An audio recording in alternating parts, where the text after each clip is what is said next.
ஏன்பா என்னமோ நம்ம பசங்கள சாராயம் காய்ச்சனு புடிச்சு உள்ள வச்சிட்டியாமா? சாராயம் காய்ச்சறது சட்டவிரோதம் சார். அந்த ஈர வகையெல்லாம் எங்களுக்கு தெரியுமில்ல. அட சட்டவிரோதமா காய்ச்சினா தான் 4 காசு சம்பாதிக்க முடியும். பைத்தியக்காரனா இருக்கிறியா? அது சரி, நான் பாட்டு கொடி ஏத்திட்டு இருக்கிறேன்.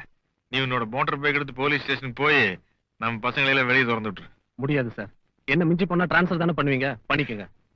டிரான்ஸ்ஃபர் தான் அசலும் இருக்குல்ல வேலை. அது நம்ம பசங்க எல்லாம் கோவக்கார பசங்கப்பா. மறந்தா அப்படி கொலை போட்டாலும் படி போட்டுருவாரு.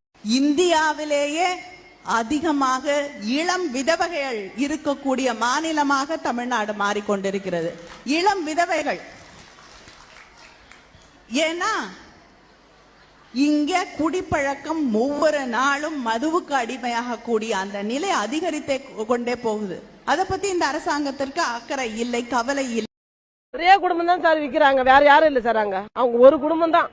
அவங்க ஒரு குடும்பம். அம்மா ஆட்சி எல்லாம் அவங்க இல்ல சார், விக்கல சார்.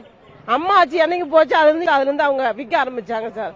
அதுல இருந்து தான் கள்ளக்குறிச்சி கருணாபுரத்துல படசார அதிகமா ஆச்சு சார். அது எனது ஆட்சி உங்களுக்கு வசந்தத்தை கொடுத்திருக்கிறது.